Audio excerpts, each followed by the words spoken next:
다 같이 묵도하심으로 성찬주일 2부 예배를 성부와 성자와 성령님께 거룩하게 드리겠습니다.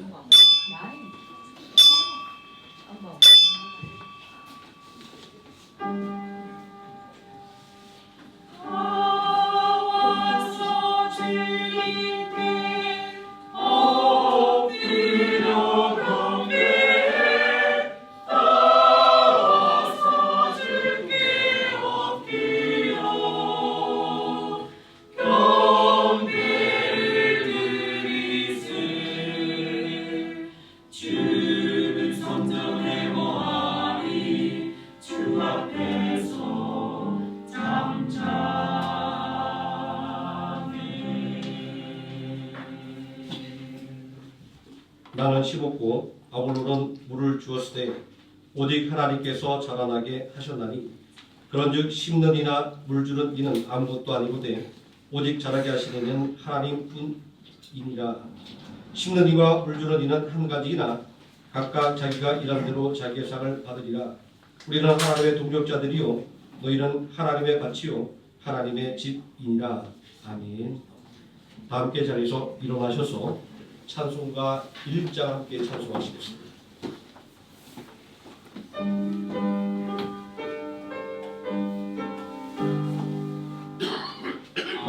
만복의 근원 하나님 온 백성 찬송 드리고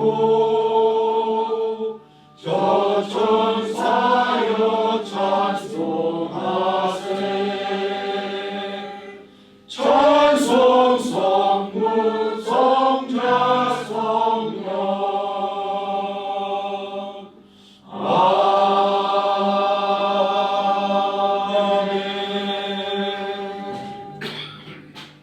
사도신경과 심으로 신앙 고백드리겠습니다.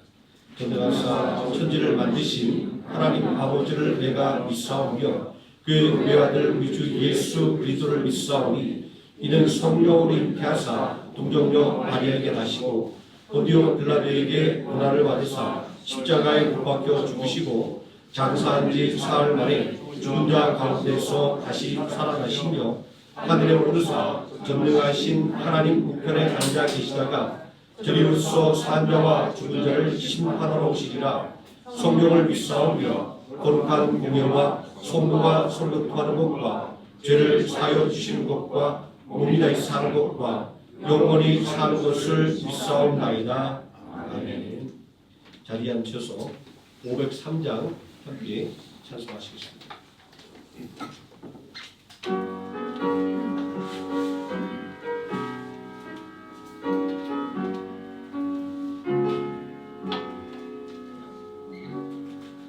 세상 모두 사랑 없어 냉랭함을 아느냐 곳곳마다 사랑 없어 안식 소리 울릴세 알을 섬게 만들고 모든 소망 이루네 사랑 없기 위하여 저들 노래 참았네 사랑 없는 나라에 사랑 없는 나라에 사랑 얻기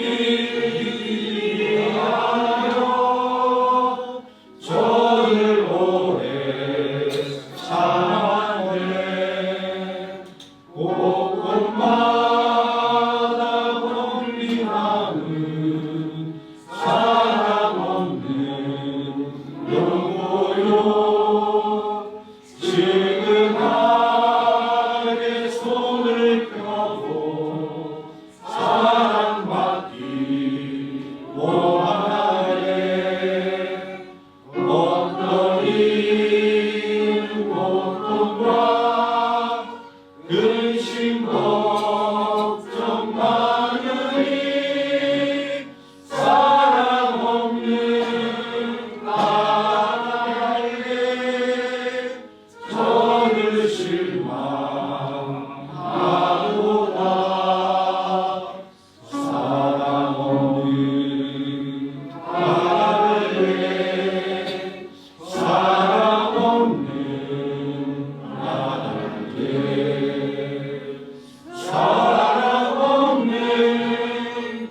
시간 함께 은혜 받을 하나님의 말씀 누가복음 13장에서 함께 보도록 하겠습니다. 누가복음 13장 10절에서 17절까지 말씀입니다. 제가 먼저 한 절 읽고 우리 성도들이 한 절씩 교독하시겠습니다. 예수께서 안식일에 한 회당에서 가르치실 때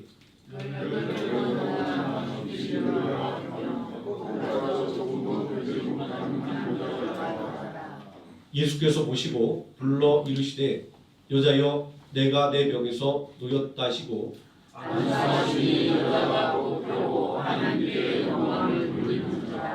회당장이 예수께서 안식일에 병 고치는 것을 분내어 무리에게 이르되 일할 날이 엿새가 있으니 그 동안에 와서 고침을 받을 것이요 안식일에는 하지 말 것이니라 하거늘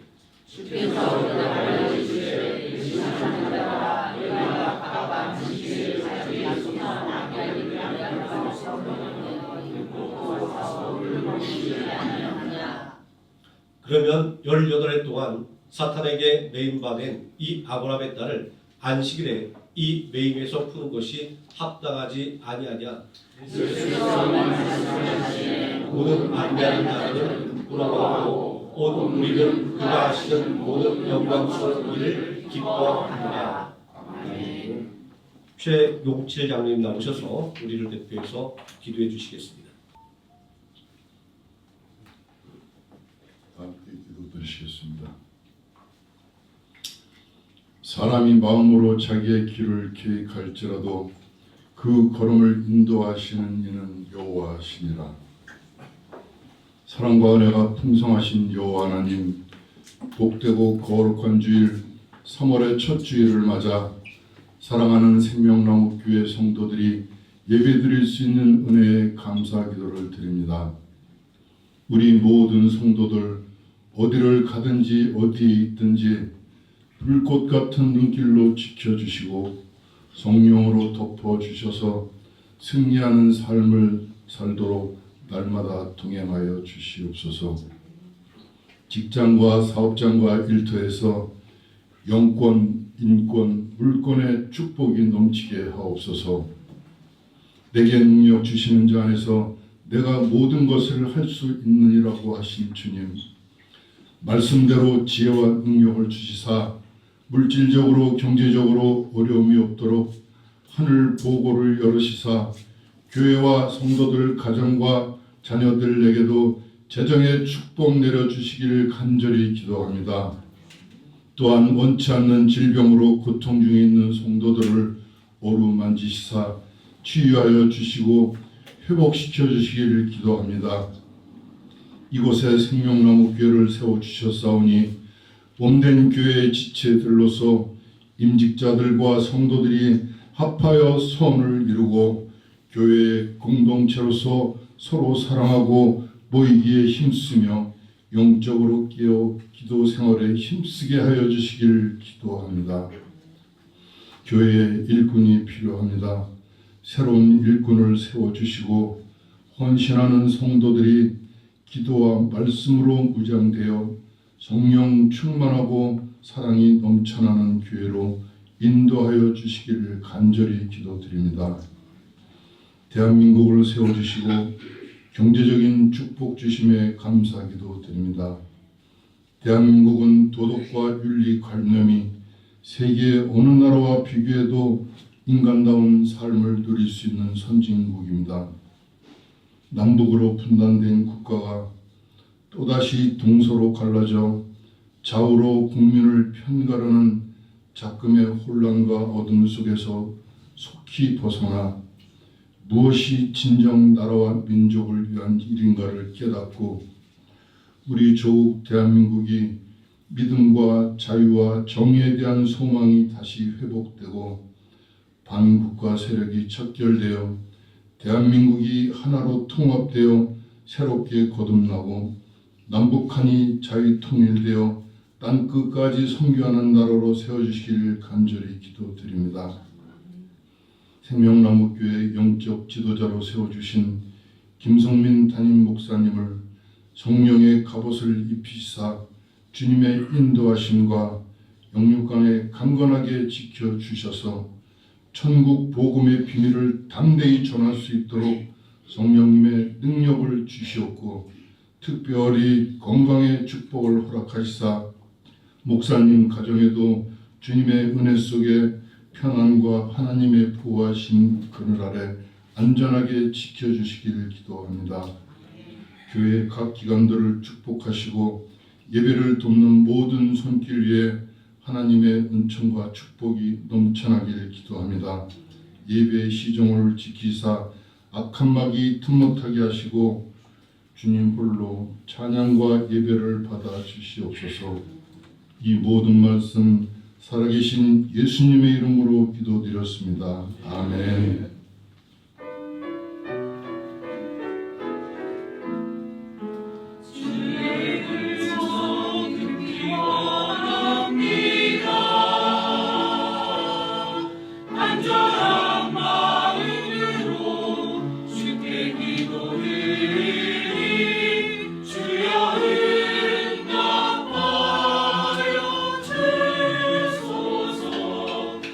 우리 기도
영감 있는 찬양으로 우리의 마음을 활짝 열어주시는 성가대 다시 한번 감사 말씀드립니다.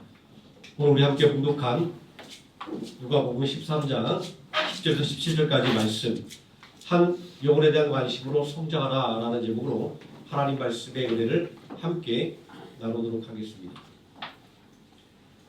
안식일에 꼬부라진 여인을 고쳐주신 예수님의 이야기는 열매 맺지 못하는 무화과나무 이야기와 무성하게 성장하여 새들이 깃들일 보금자리를 만들어주는 풍성한 삶의 열매를 맺는 겨자씨 이야기 사이에 놓여 있습니다. 서로 관련 없어 보이는 구성입니다. 이런 면에서 성경은 이해하기 어려운 책으로 여겨지기도 합니다. 하지만 성경은 god이라고 하는 보물을 찾아가는 보물 지도와도 같습니다. 디모데후서 3장 15절로 성경도 너희로 하여금 그리스도 예수 안에는 믿음으로 말미암아 구원에 이르는 지혜가 있게 하느니라는 말씀으로 성경이 이해하기 어렵다 할지라도 구원이라는 보물을 찾아내는 보물지도임을 말씀하고 있습니다. 보물지도는 아무나 보물을 찾을 수 없도록 하기 위해서 온갖 암호와 상징으로 가득합니다. 성경도 이러한 보물지도처럼 온갖 상징과 비유들로 가득합니다. 보물지도를 해독하기 위해서 암호와 상징을 풀어야 하듯이 성경도 그 의미를 더욱더 자세하고 풍부하게 이해하기 위해서는 성경을 기록한 문학적인 표현과 당대의 환경과 상식을 총동원할 필요가 있습니다. 그러하기에 성경은 단순하게 읽고 은혜를 받는 책이 아니라 연구하고 묵상하는 책이 되는 것입니다.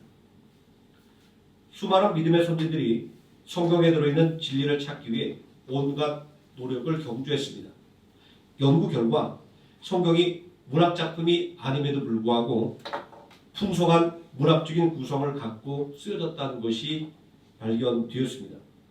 또 성경이 철학이 아님에도 불구하고 풍성한 철학적 담론을 담고 있다는 것을 발견하게 되었습니다.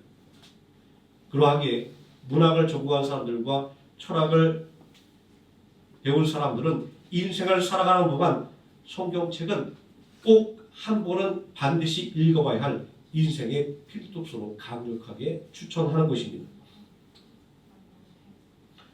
이러한 성경의 특성이 성경이 성령님의 감동으로 쓰여졌기에 성경을 이해하기 위해서는 성령님의 인도하심을 받아야 함과 동시에 성경 연구가 동반되어야 하는 이유입니다.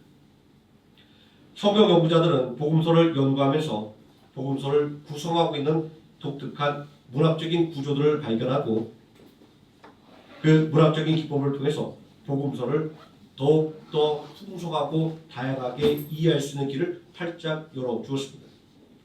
복음서에 등장하고 있는 문학적인 기법 중에 샌드위치 기법이 있습니다. 샌드위치는 두 장의 빵 사이에 자신이 먹고 싶어하는 야채나 햄이나 치즈 등을 넣고 만들어 먹는 음식입니다. 공교롭게도 예수님께서 꼬부라진 여인을 고쳐주시는 사건은 열매 맺지 못하는 나무와 풍성하게 자라나 새들이 깃들일 장소를 제공하는 겨자씨 비유 사이에 놓여 있습니다. 마치 열매 맺지 못하는 나무, 열매 맺는 나무 사이에 놓여 있는 이 이야기는 마치 샌드위치 같은 구성으로 보이지 않습니까?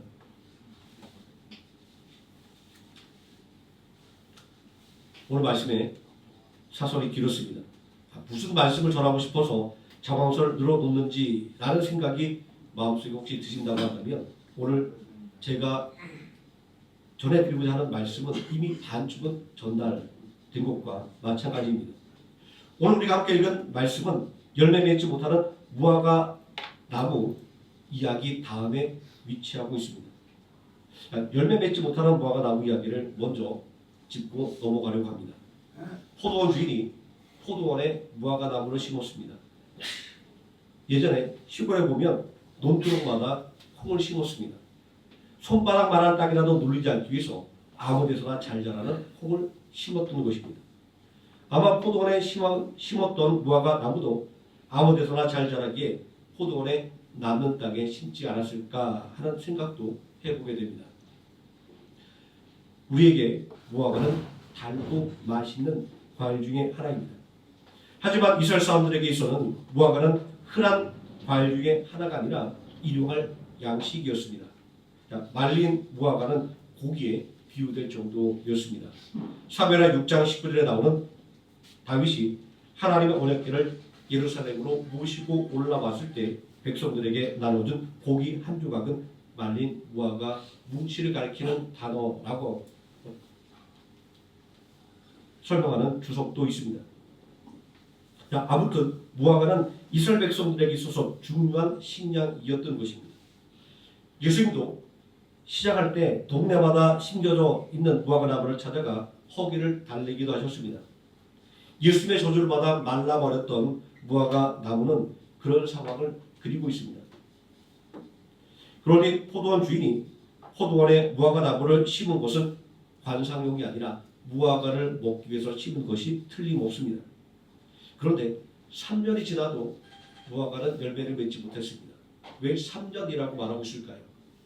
당장 심어서 열매를 먹을 수 없지만 충분히 열매를 딸 수 있을 만큼 성장한 시간을 이야기하는 것입니다. 과일나무가 열매를 맺지 못하면 어떻게 될까요? 쓸모없는 나무나 베어내고 다른 과일나무를 심을 것입니다.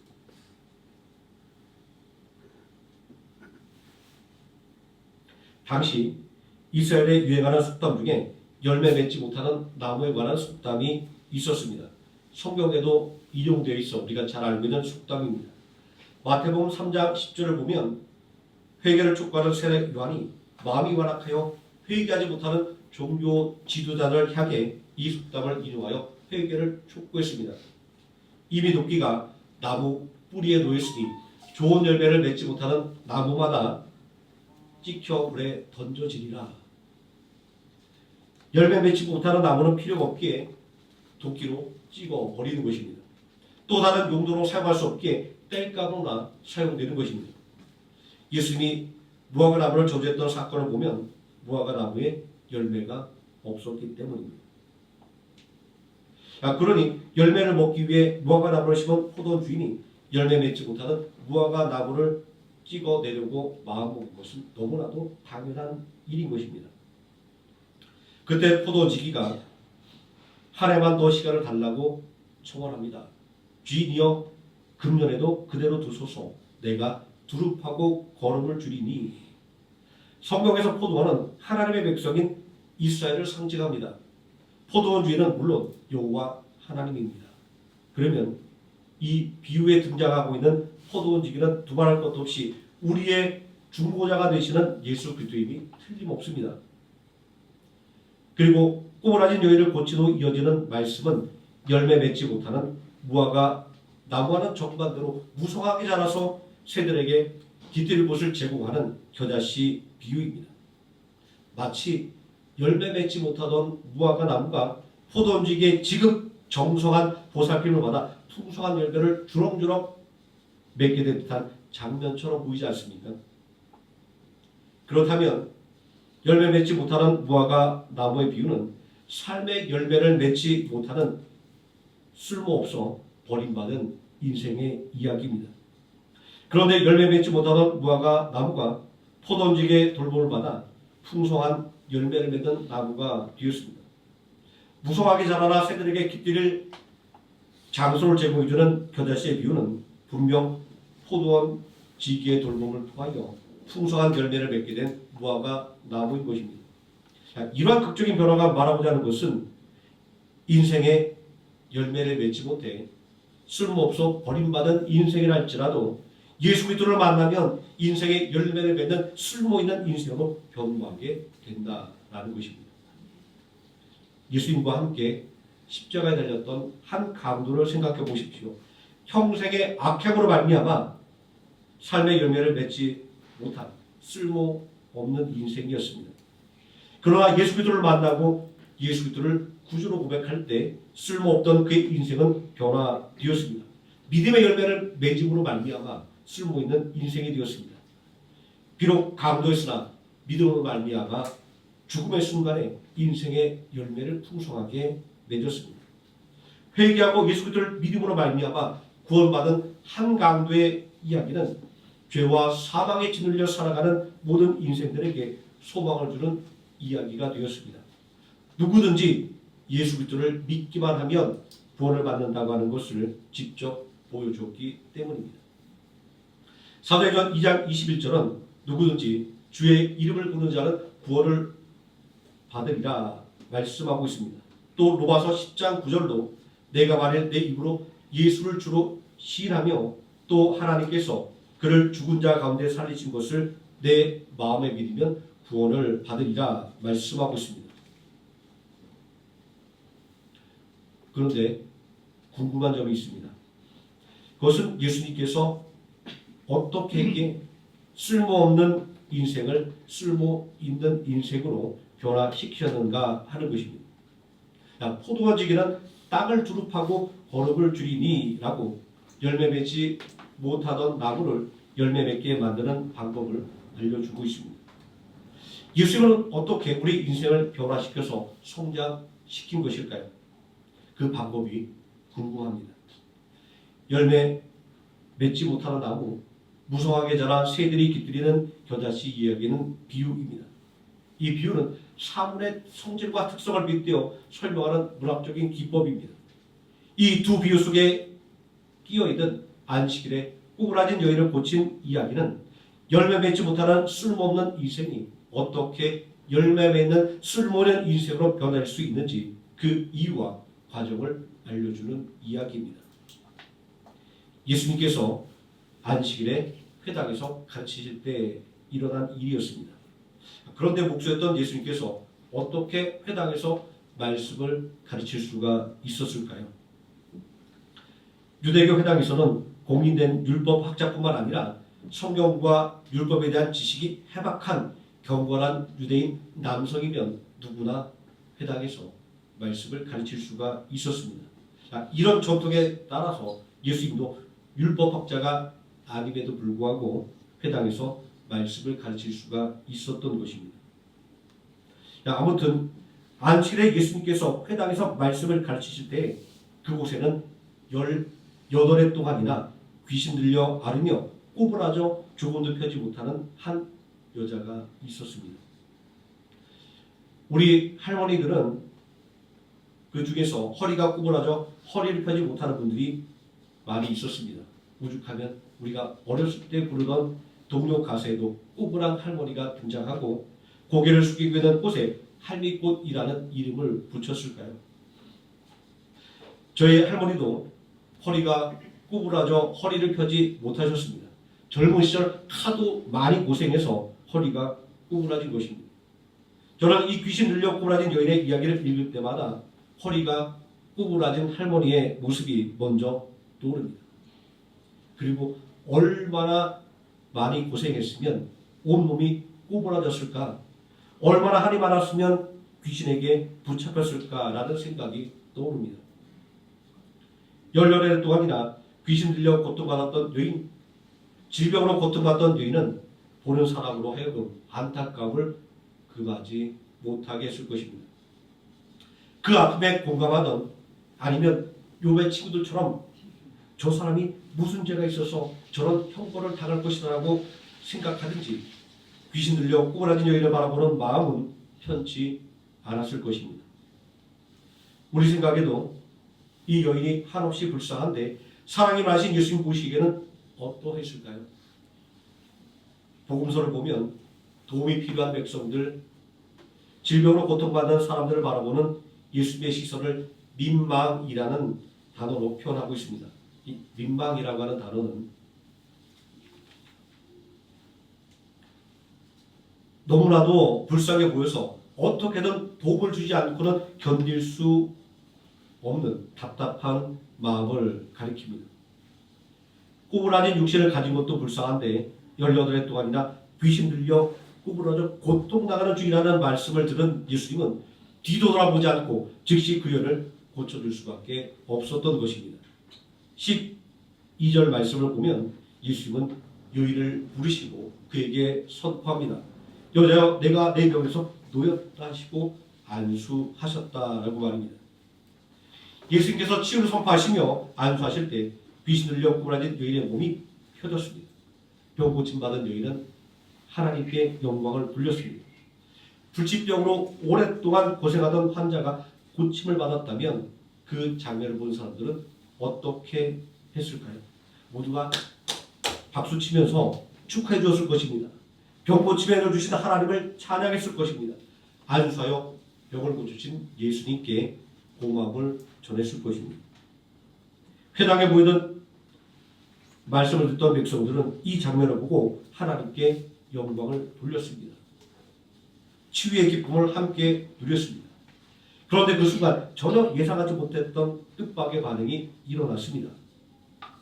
회당장이 버럭 화를 냈기 때문입니다. 14절을 보니까 회당장이 예수께서 안식일에 병 고치시는 것을 분내어 라고 기록하고 있습니다. 아니, 자신이 관리하고 있는 회당에 출석하는 불치병으로 고생하던 성도가 고침을 받았으면 먼저 하나님께 영광을 돌리고 병 고침 받은 여인을 축하해주고 병을 고쳐주신 예수님께 감사를 표하는 것이 당연한 일이 아닙니까? 그런데 회당장은 마치 해서는 안 된 일을 한 것 마냥 화를 내고 있습니다. 회당장은 불치병에 걸린 환자가 취된 감격적인 순간에 왜 도리어 화를 낸 것일까요? 이어지는 말씀을 보면 회당장이 화를 내고 있는 이유가 드러납니다. 우리에게 이르되 일할 날이 엿새나 있으니 그 동안에 와서 고침을 받을 것이요 안식일에는 하지 말아야 할 것이니라. 회당장의 말은 병든 여인에게 많고 많은 날 중에 왜 하필이면 안식일에 회당에 나와서 이 소동을 일으키냐라고 책망하는 것이었습니다. 또 많고 많은 회당 중에서 하필이면 우리 회당이 안식일을 범하는 죄를 짓게 만드냐고 책망하는 것이었습니다. 오랫동안 불치병으로 고생하던 여인이 고침을 받은 것보다 안식일을 어긴 행위를 문제 삼고 있는 회당장의 모습은 정말 답답합니다. 예수는 회당장에게 안식일의 세부적인 규정을 물어보는 것을 통해서 안식일의 병자를 고치는 것이 안식일을 범하는 것이 아님을 분명하게 알려주셨습니다. 15절 말씀에 보니까 외식하는 자들아 너희가 각각 안식일에 자기의 소나 나귀를 외양간에서 풀어내어 이끌고 가서 물을 먹지 아니하느냐라는 말입니다. 탈무드에는 안식일에 소가 구덩이에 빠졌으면 건져내라고 가르치고 있습니다. 이스라엘 백성들은 그들의 자녀들을 하나님의 말씀으로 그리고 또 하나님의 시선으로 세상을 바라볼 수 있도록 탈무드를 통하여 끊임없이 가르쳤습니다. 자, 이러한 탈무드의 내용을 잘 알고 있는 제자들이 어느 날 랍비를 골탕 먹이기 위해서 질문을 이어갔습니다. 선생님, 자 그러면 안식일에 소가 빠졌을 때 구덩이에 빠졌을 때 당연히 구해내야 한다고 말씀하셨는데 그 다음 안식일에도 소가 구덩이에 빠지면 어떻게 합니까? 이 질문을 들은 랍비는 안식일이라 할지라도 소를 구덩이에서 끌어내야 한다라고 대답합니다. 그러자 제자들이 또 질문합니다. 선생님, 그럼 다다음 주일에 다다음 안식일에도 소가 구덩이에 빠지면 어떻게 합니까? 저희 아이들이 떠오릅니다. 묻습니다. 그러면 또 이렇게 하고 또 이렇게 하고 하면 이런 질문을 하면 우리는 아마 다들 짜증난 기억이 있을 겁니다. 자, 이런 말을 들은 랍비가 정색하며 대답합니다. 안식일할지라도 소가 구덩이에 빠졌다고 한다면 구해내야 하겠지만 안식일마다 구덩이에 빠지는 습관이 있는 소가 있다고 한다면 그 소를 당장에 팔아버려라 이렇게 이야기했다고 합니다.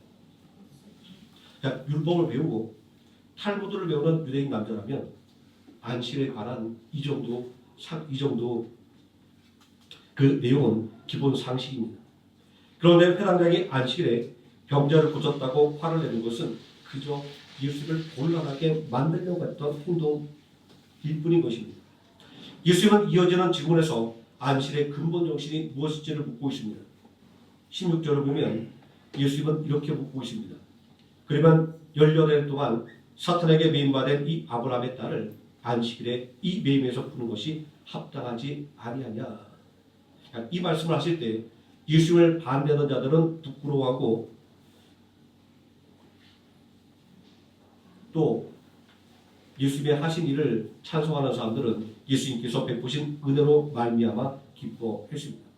17절 말씀을 보니까 예수께서 이 말씀을 하심에 모든 반대하는 자들은 부끄러워하고 온 무리는 그가 하시는 모든 영광스러운 일을 기뻐하니라. 당시의 상황을 기록하고 있습니다. 오랫동안 불치병으로 고통받던 여인이 고침받은 것을 기뻐하기보다 안식일에 병 고친 것을 못마땅하게 생각하는 회당장과 종교 지도자들은 열매 맺지 못하는 나무인 것입니다. 세례요한은 회개합당한 열매를 맺으라고 말씀했습니다. 사도 바울도 성령의 열매를 맺어야 한다고 말씀했습니다. 그럼에도 불구하고 회당장과 종교 지도자들은 열매를 맺지 못한 것입니다. 무엇이 이들로 하여금 열매 맺지 못하게 만들었을까요? 그것은 도움이 필요한 가난하고 병든 한 영혼에 대한 관심이 그들에게 전혀 없었기 때문입니다. 그들의 눈에는 힘있고 능력 있는 사람만 보였지 가난하고 병든 사람은 안중에도 없었던 것입니다. 차림새와 가진 것으로 사람을 차별하는 교회 안에서 일어났던 문제를 지적하고 있는 야고보서 2장 말씀과 인종차별 때문에 교회 밖으로 쫓겨나 눈물을 흘리는 흑인에게 나도 교회에서 쫓겨났다고 위로하는 예수 그리스도의 이야기는 오늘날도 가난하고 병든 한 영혼에 무관심한 사람들이 넘쳐나고 있음을 알려주고 있습니다. 가난하고 병든 한 영혼에 대해 아무런 관심을 두지 않는 사람들에게 열매 맺지 못하는 무화과 나무를 찍어버리려고 말했다고 한다면 어떻게 되었을까요? 그들은 조금 더 망설이지 않고 즉시 도끼를 들고 나무를 찍어 버렸을 것입니다. 이러한 한 영혼에 대한 관심이 없는 곳에서 어떻게 구원의 열매가 열릴 수 있겠습니까? 그러나 예수님은 어떻게 하셨나요? 귀신 들려 꼬라진 여인을 즉시 고쳐 주셨습니다. 예수님은 병든 여인을 고쳐주는 자신의 행동이 종교 지도자들의 공격에 빌미가 될 것을 알고 있음에도 불구하고 병을 고쳐 주신 것입니다.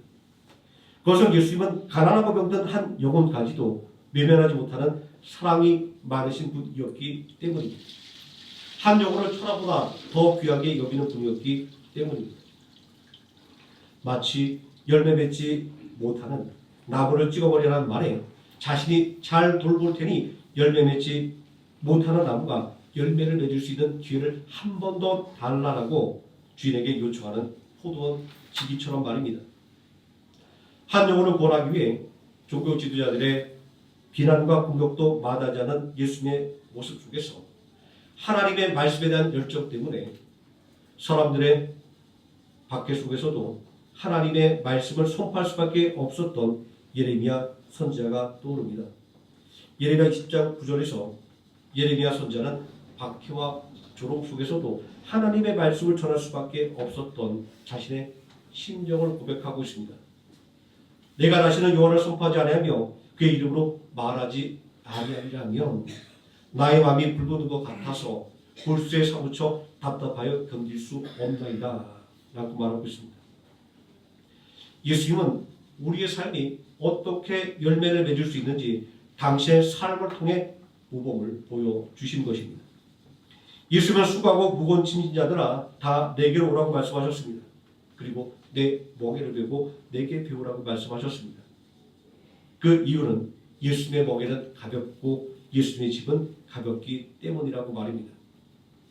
우리 모두는 귀신 들려 꼬라진 여인처럼 인생의 무거운 짐을 지고 가는 사람들입니다.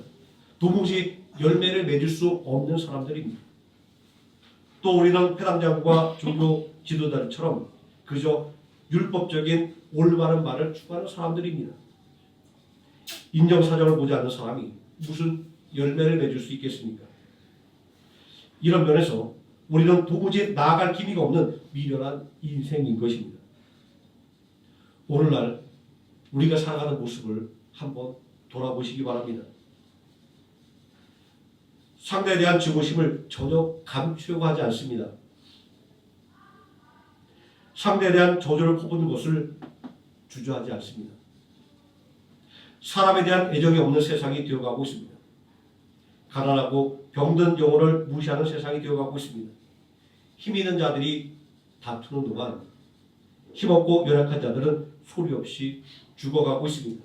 눈에 보이는 죽음으로 또는 눈에 보이지 않은 영적인 죽음으로 말입니다. 무려 18해 동안 귀신 들려 꼬부라져 고통받던 여인이 고침받았음에도 불구하고 함께 기쁨을 나누지 못하고 도리어 안식을 어겼다고 책망하는 종교 지도자들이 활기치던 시대가 바로 오늘 우리가 살아가는 시대인 것입니다. 이런 아무나 시대를 변화시키는 힘은 다른 곳에 있지 않습니다. 한 영혼에 대한 관심을 가질 때 시대를 변화시키고 세상을 변화시키게 되는 것입니다.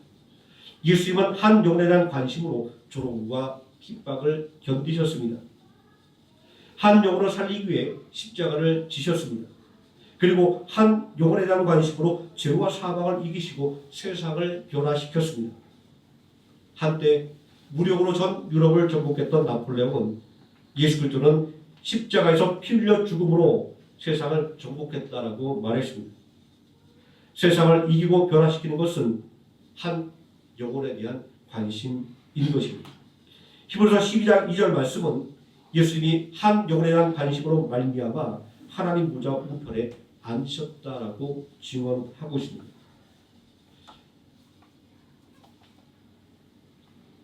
예수님께 한 영혼에 대한 관심을 배워서 열매 맺지 못하던 쓸모없는 인생에서 풍성한 열매를 맺는 쓸모있는 인생으로 성장하는, 하나님께서 기뻐하시고 자라가는 믿음으로 성장해 나가는 하루의 생활과 함께 성도님 되시기를 예수님의 이름으로 축원드립니다.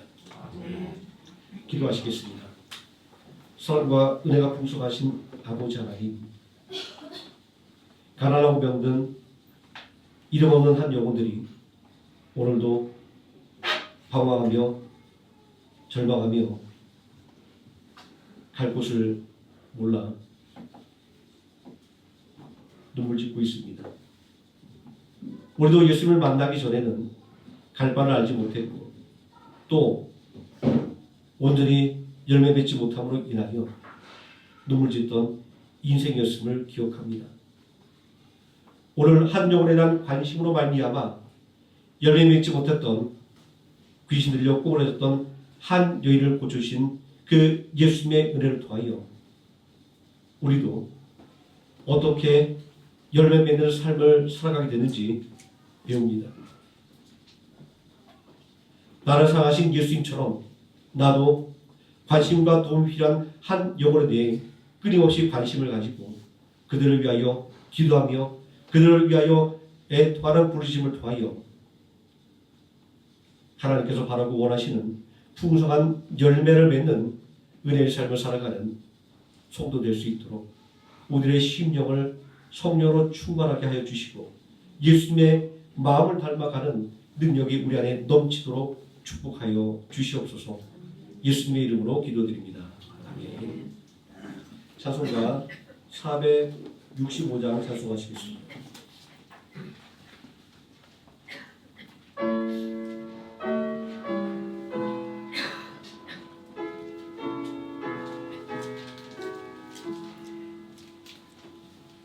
주 있는 자, 나 위해 진실하고 날 보는 자, 위에서 정결고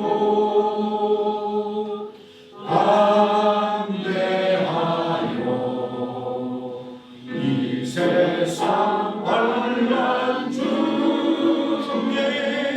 나 용감히 늘 승리하리라. 나 용감히 늘 승리하리라. 저 원수도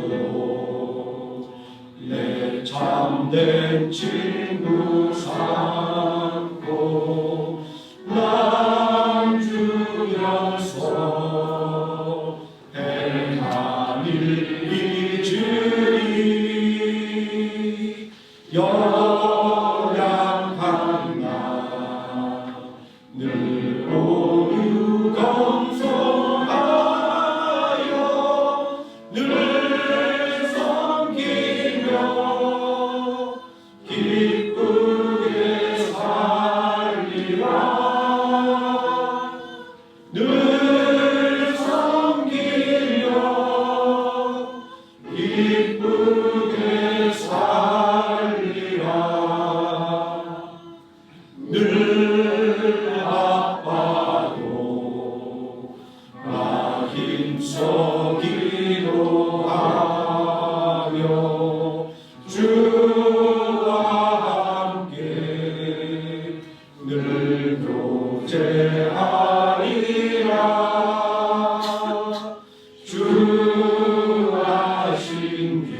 주일은 성찬 예배로 하나님께서 우리를 보라신 구원의 은혜와 예수님께서 우리를 보라기 위하여 하나님 말씀에 순종하시고 그리고 헌신하신 그 은혜와 사랑을 기념하는 예식입니다. 이 시간 우리를 보라신 하나님의 은혜와 예수님의 헌신과 사랑을 기념하는 이 성찬 예식을 대하기 전에 우리가 하나님의 은혜 가운데서도 감사하지 못하고 살았던 우리의 지난달의 죄를 회개하고 새롭게 주어지는 3월달 오늘이 하나님께 은혜에 대한 감사로 충만한 삶을 살 수 있는 믿음을 더해달라고 기도하시면서 성찬을 준비하도록 하겠습니다. 통성으로 기도하시겠습니다. 사랑과 은혜가 풍성하신 아버지 하나님, 죄로 인하여 죽을 수밖에 없는 우리들을 불쌍히 여겨주시고 우리를 온전히 구원해 주시오며 우리를 온전히 살리기 위하여 독생자를 아끼지 않고 이 땅에 보내주셨습니다. 예수님은 하늘의 높은 보좌를 버리시고 우리를 구원하기 위하여 하나님의 말씀에 죽기까지 복종하심으로 말미암아 십자가에서 피 흘려 죽으셨습니다. 하나님의 사랑과 예수님의 위대한 헌신을 생각할 때 우리는 하나님 앞에 감사만 해도 부족할 터인데 그러나 우리는 그 감사를 잊어버리고 부족한 것, 연약한 것만 바라보고 원망과 불평 중에 살았던 우리의 불신을 이 시간 회개하기를 원합니다. 아버지 하나님, 주님의 성찬을 대함을 통하여 또한 우리를 위하여 피 흘리시고 몸 찢겨 죽으신 예수 그리스도의 성찬을 기념함을 통하여 잃어버렸던 감사를 회복하게 해주시고 잃어버렸던 은혜를 오늘이 회복하는 은혜의 시간이 되게 해주시기를 원합니다. 이 시간 온전히 믿음으로 주의 살과 피를 내할 때 하나님 믿음을 통하여 놀라운 역사가 우리에게 임하는 시간 되게 하여 주시기를 원합니다. 예수님의 이름으로 기도드립니다. 아멘. 내가 너에게 전한 것은 주께 받은 것이니 곧 주 예수께서 잡히시던 밤에 떡을 가지사 축사하시고 떼어 이르시되 이것은 너희를 위하는 내 몸이니 이것을 행하여 나를 기념하시고 식후에 또한 그와 같이 잔을 가지시고 이르시되 이 잔은 내 피로 세운 새 언약이니 이것을 행하여 마실 때마다 나를 기념하셨으니 너희가 이 떡을 먹으며 이 잔을 마실 때마다 주의 죽으심을 그가 오실 때까지 전하는 것이니라. 그러므로 누구든지 주의 떡이나 잔을 합당하지 않게 먹고 마시는 자는 주의 몸과 피에 대하여 죄를 짓는 것이니라. 사람이 자기를 살피고 그 후에야 이 떡을 먹고 이 잔을 마실지니 주의 몸을 분별하지 못하고 먹고 마시는 자는 자기의 죄를 먹고 마시는 것이니라. 아멘. 229장 찬송하시면서 준비한 성찬 함께 기하도록 하겠습니다.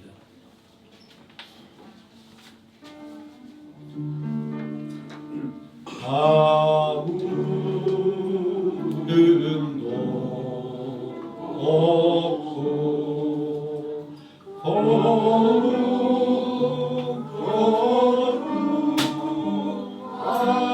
거룩하신 주 하나님 어린 양이 주님을 받는데 이른 날 위하여 십자가 위에서 못 박히사 꿰뚫으신 주님의 도 일세 이른 날 위하여 성벌을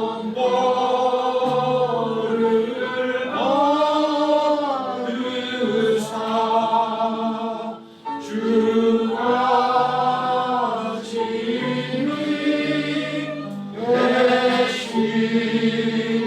대신을 주의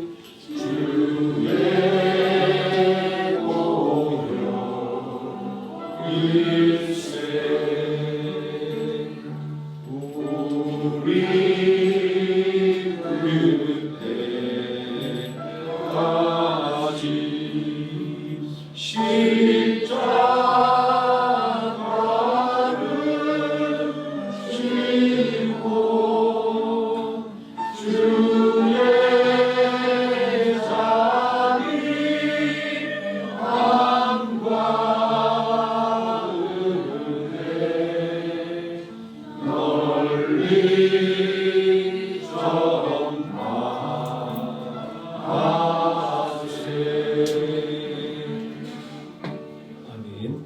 이 시간 우리 믿음으로 함께 기도하기를 원합니다. 문제가 있으신 분은 가슴에 손을 얹으시고 몸이 아프신 분은 아픈 곳 위에 손을 얹으시기 바랍니다.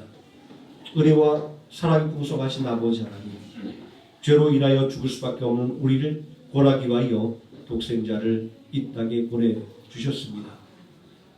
질병으로 고통받는 우리를 온전히 고치기 위하여 예수님 십자가에서 피 흘리시고 몸 찢기셨습니다. 우리를 온전히 고치고 살리시기 위한 하나님의 구원의 은혜의 능력을 믿는 우리들에게 이 시간을 통하여 놀라운 하나님의 구원의 은혜가 임하기를 간절히 기도합니다. 아버지 하나님, 아무런 의도 없고 아무런 공로도 없고 하나님께 아무것도 바랄 수 없는 미천한 죄인이지만 우리를 죄에서 구원하기 위하여 십자가에서 피 흘려 죽으신 예수의 보혈의 공로를 의지하여 이 시간 하나님 앞에 담대하게 간구합니다. 아버지 하나님, 우리 인생을 괴롭히는 모든 문제를 하나님 앞에 내려놓기를 원합니다. 힘써도 애써도 눈물을 흘려도 안 되는 이 문제들을 하나님 앞에 아끼오니 전능하신 아버지 하나님 역사하여 주시고 함께하여 주시고로 말미암아 우리가 해결하지 못했던 이 문제들이 우리가 감히 상상할 수 없는 방법으로 오늘이 해결되는 은혜의 역사가 이 시간을 통하여 임하게 하여 주시옵소서. 내 믿음대로 될지라 말씀하셨사오니 오늘이 하나님께서 이루어주심을 믿고 오늘이 하나님 앞에 맡기고 가게 하여 주시기를 원합니다. 아버지 하나님, 육신의 질병으로 또한 마음의 병으로 인하여 남몰래 눈물 짓고 있는 우리 성도들 있습니다.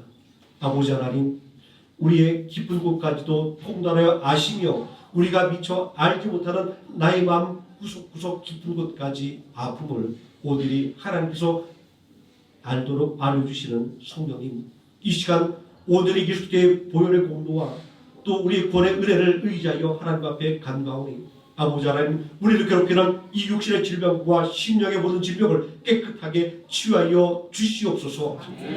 내 믿음이 내를 권한다고 말씀하신 예수님의 말씀을 붙잡고 나아가오니 이 시간 이 믿음을 통하여 우리에게 외양간의 소원이가 삐름 같은 새로운 힘이 넘쳐나게 해주시고 기뻐 뛰며 하나님을 찬양하는 놀라운 역사가 이 시간을 통하여 일어나게 하여 주시옵소서. 예수님의 이름으로 기도드립니다. 찬송가 51장 1절 찬송하시면서 준비한 예물 함께 드리겠습니다.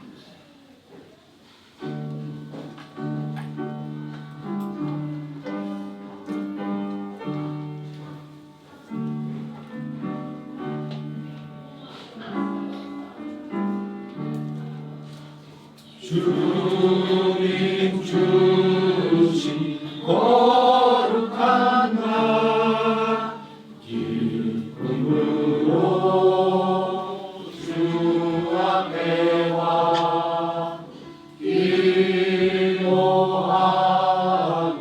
찬양하며 주께 경배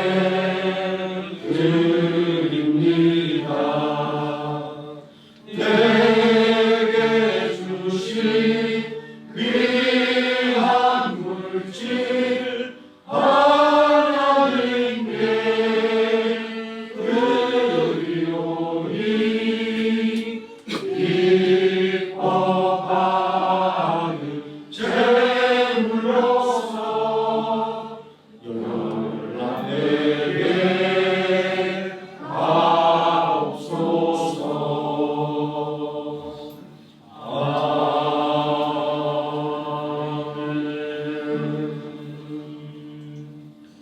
보험기도 드리겠습니다. 사랑과 은혜가 풍성하신 아버지 하나님, 일용할 양식을 공급해 주시며 때를 따라 필요한 은혜를 공급해 주시는 하나님의 은혜에 감사하여 하나님께 받은 것 귀하게 구별해 드릴 수 있는 믿음의 은혜와 삶의 능력을 더하심을 감사를 드립니다. 오직 믿음으로 드리는 이 예물 위에 30배, 60배, 100배의 놀라운 축복의 역사가 임하게 해주시고 하나님의 강하고 의로운 오른손이 우리 성도들의 가정을 붙잡아 주심으로 말미암아 하나님께서 주시는 희락과 평강이 넘치는 능력 있는 가정 되게 하여 주시고 하나님의 살아계심을 증거하는 가정 되게 하여 주시기를 원합니다. 우리 성도들 직장에서 일할 때에 많은 어려움이 있는 줄 압니다.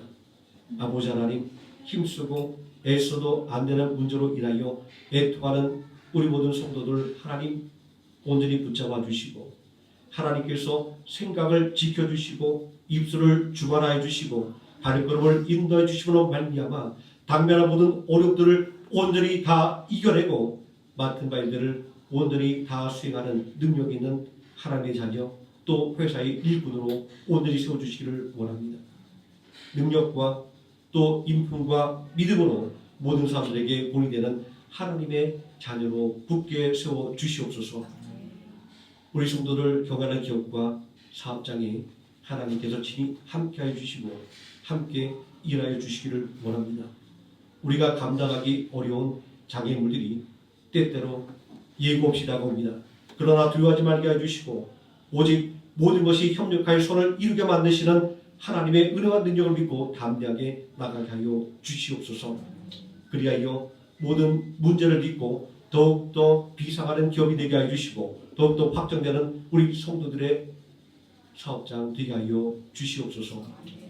더욱더 바라고 원하옵기는 하나님께 드려지는 이 귀한 예물이 주님의 몸된 생건함교회를 더욱더 든든히 세워가는 능력 있는 물질로 사용되게 하여 주시고 또한 죽어가는 영혼을 구원하며 또한 선교를 위하여 헌신한 선교를 온전히 후원하는데 더욱더 뜻깊게 능력있게 사용되도록 하나님께서 축복하여 주시기를 원합니다.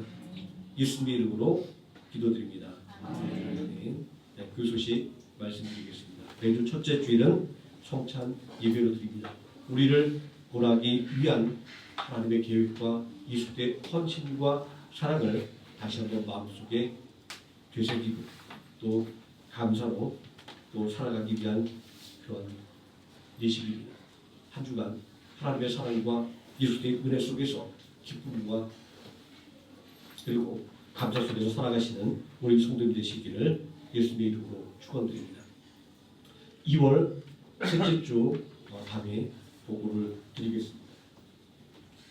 오늘 많은 예식이 있는 날 겹쳐서 이렇게 있지만 이렇게 하도록 하겠습니다. 세 가지 내용인데 하나씩 말씀드리겠습니다. 첫 번째, 2025년도 교육부장과 그리고 재정부장을 새로 임명을 하게 되었습니다. 교육부장에는 우리 유경 장로님 좀 나와주시고요. 또 재정부장에 임나깃 장로님을 당회에서 임명했습니다. 하노이 생명나무교회 당회는 유경 장로님을 하노이 생명나무교회 교육부장으로 임명합니다. 2025년 3월 2일 하노이 생명나무교회 담임 목사 김송민.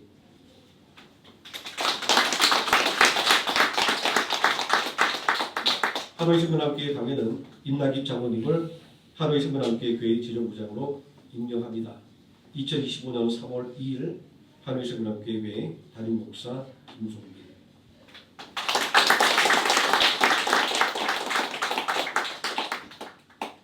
또 어려울 때 귀한 직분을 또 맡아주셨습니다.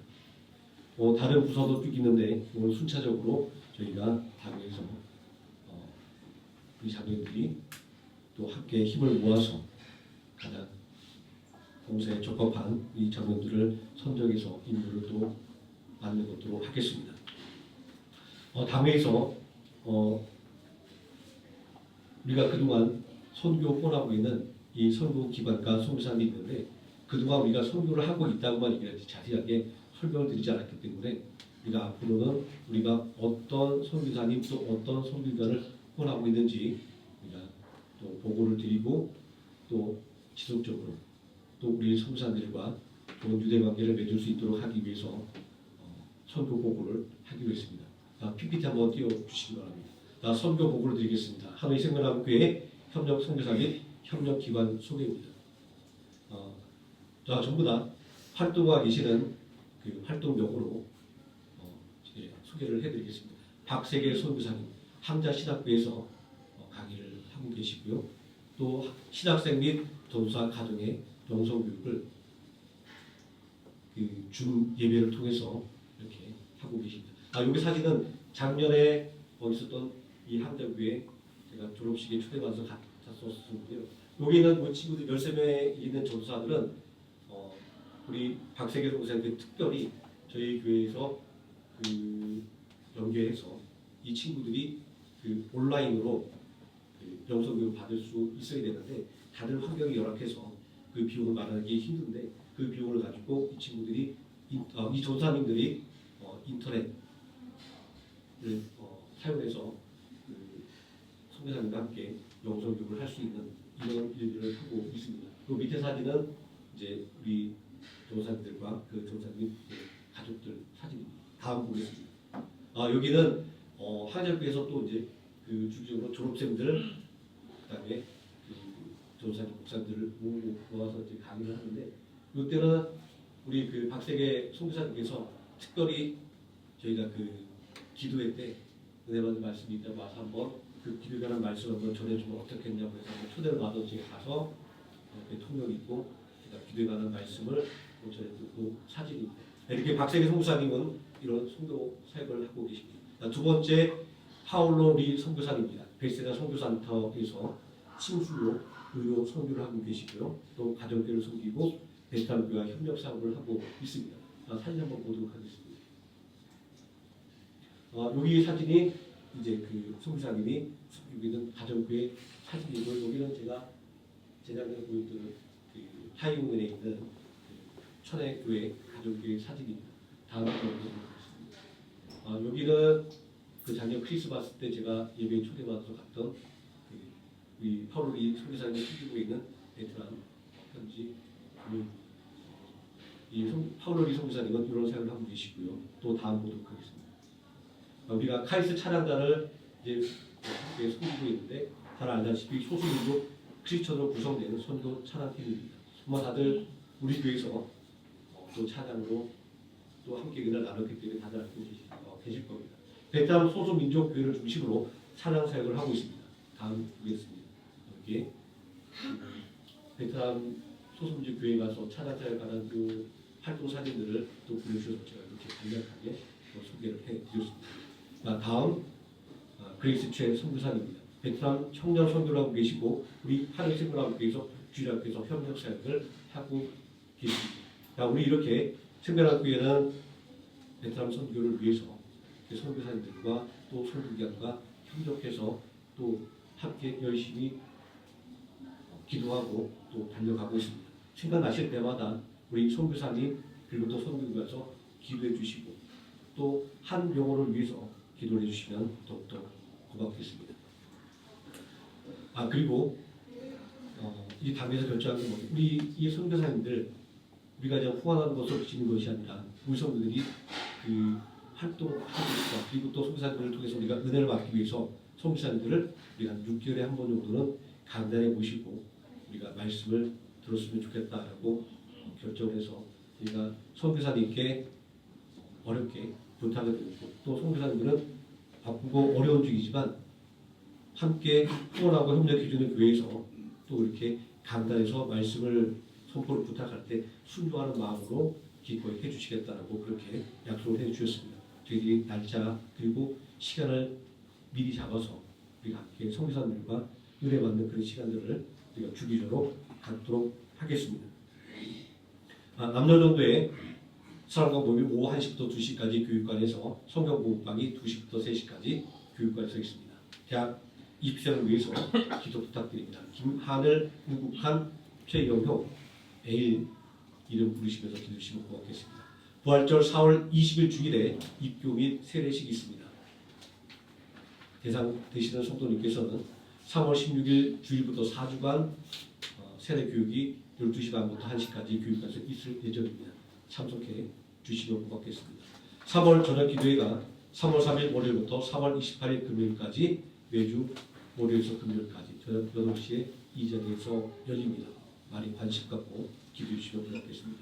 나경 집사님께서 자제분 결혼식에 대한 답례를 떡으로 섬겨 주셨습니다. 또 맛있게 드시고 또 축복해 주시면 고맙겠습니다. 또 백진경 집사님께서 치료 잘 받으시고 또 돌아오셔서 주일 점심으로 우리 성도님들을 섬겨 주셨습니다. 감사드립니다. 다 함께 자리에서 일어나셔서 635장 찬송하시겠습니다.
지금은 우리 구원하신 예수 그리스도의 은혜와 우리 구원하기 위하여 독생자 예수 그리스도를 아끼지 않고 십자가에 내어주신 성부 하나님의 사랑과 오늘도 우리와 함께 동행하시는 성령 하나님의 임마누엘이 한 영혼에 대한 사랑과 관심을 통하여 열매 맺지 못하는 쓸모없던 인생을 풍성한 열매를 맺는 인생으로 바꿔주신 예수 그리스도의 삶을 닮아가기를 소망하는 모든 성도들 머리 위에와 하루의 생을 함께 머리 위에 지금부터 영원토록 함께 계실지어다. 아멘.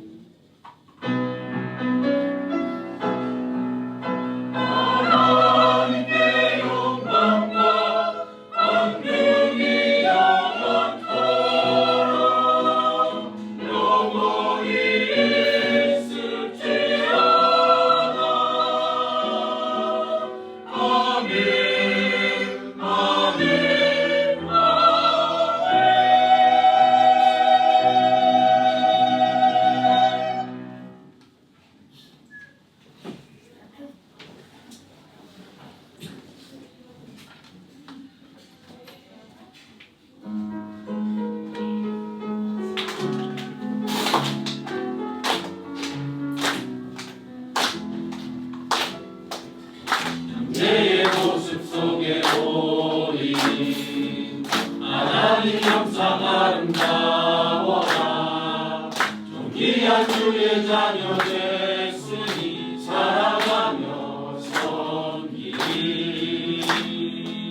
자매의 모습 속에 보이는 하나님 형상 아름다워라. 존귀한 주의 자녀 됐으니 사랑